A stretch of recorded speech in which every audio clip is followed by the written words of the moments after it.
Olá pessoal, eu quero contar para vocês agora dicas muito importantes para te ajudar a transformar aquele colaborador difícil num colaborador exemplar. E fique aqui comigo que no finalzinho eu vou te contar uma dica valiosa para você não ter mais esse tipo de problema na sua equipe e poder evitar ao máximo esse tipo de situação, que é realmente uma situação delicada, né? A gente sabe que pessoas difíceis podem ter um temperamento mais difícil ou uma dificuldade no relacionamento com colegas de trabalho e geralmente você trabalha aí com questões comportamentais que são realmente questões difíceis de lidar no dia a dia, né? A gente fala pela gente mesmo, né?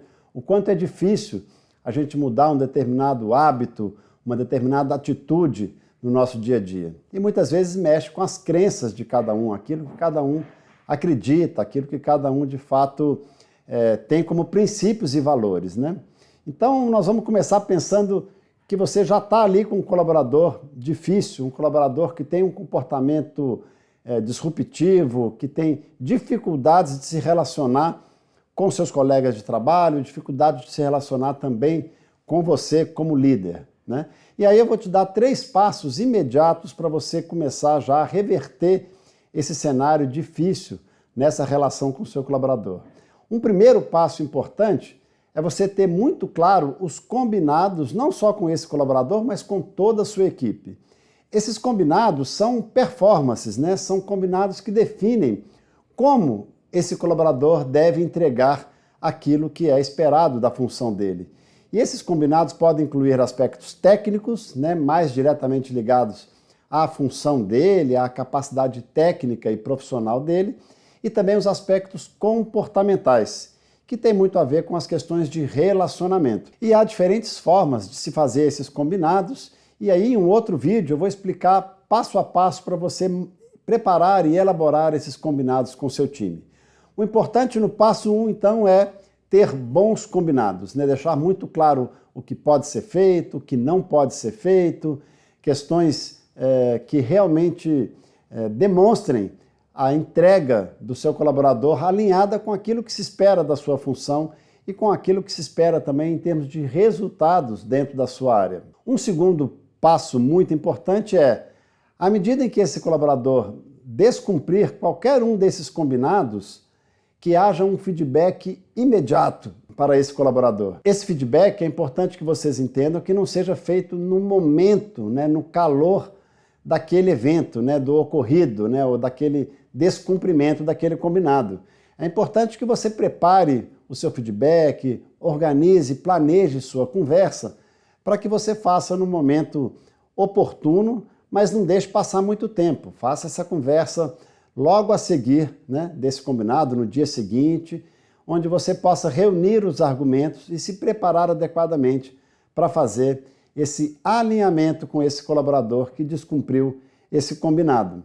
E aí a gente sugere fortemente que você utilize a ferramenta da comunicação não violenta, né? E aí tem bastante literatura sobre isso, você pode pesquisar comunicação não violenta e você vai entender um passo a passo muito interessante, muito útil para organizar essa conversa com o seu colaborador. E aí é sempre importante lembrar, pessoal, que se houver um descumprimento mais grave, né, uma situação de assédio, um comportamento disruptivo ou uma agressão verbal, né, você deve utilizar aí dentro da política institucional da sua organização os canais próprios para isso, né? Eventualmente você pode se utilizar de documentar isso via compliance, de fazer um registro disso para o RH, eventualmente o RH pode recomendar situações de advertência, suspensão, enfim, algum outro tipo de advertência formal ou de comunicação mais formal desse ocorrido, né, dessa intercorrência. Mas se for uma situação normal de comportamento, basta que você organize esse feedback e faça essa boa conversa de realinhamento com o seu colaborador. E aí a gente tem então um terceiro passo, que é fundamental, principalmente se você estiver lidando com pessoas difíceis, né? Que é registrar esse feedback. Muito importante se documentar. Também você deve seguir aí os procedimentos da sua instituição.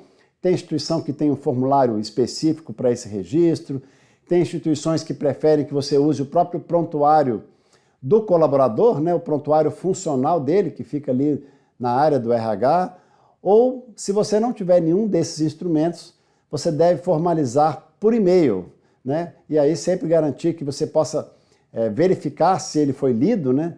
Para que você tenha evidência que de fato ele recebeu aquele e-mail e de que ele leu esse e-mail.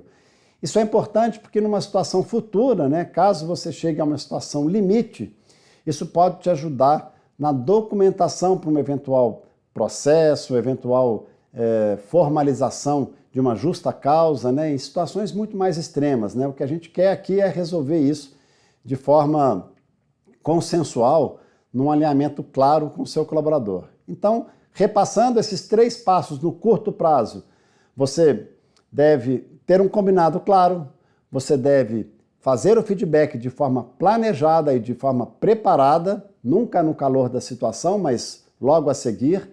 E o terceiro, registrar adequadamente esse feedback e fazer com que ele leia, né, e que ele tenha ciência de que esse feedback foi dado. Ok? Esses são os 3 passos fundamentais no curto prazo para você transformar situações com colaboradores que têm uma situação e um comportamento difícil num comportamento exemplar e alinhado com o que se espera, né, com as boas práticas da sua equipe e da sua área. Bom, então você acabou de assistir dicas fundamentais aqui para ajudar você a transformar, né, e lidar com pessoas difíceis no seu dia a dia como líder. E eu tenho certeza que elas vão ajudar você a melhorar o relacionamento com sua equipe e evitar que essas pessoas difíceis se tornem de fato um grande problema no seu time. Se você concordar, deixa o like aqui e aproveita para compartilhar também com amigos ou outros colegas de trabalho que passem por essa mesma situação. Eu, pessoalmente, já passei por situações como essa e numa outra oportunidade eu vou contar para vocês exatamente como eu lidei com esse tipo de situação no detalhe. E fiquem ligados aqui comigo, porque no próximo vídeo vocês vão ver como lidar com essa situação numa relação mais permanente, de médio prazo, e aí sim eu vou trazer aquela dica valiosa que vai te ajudar a não ter mais esse tipo de problema na sua equipe. Um grande abraço e até a próxima!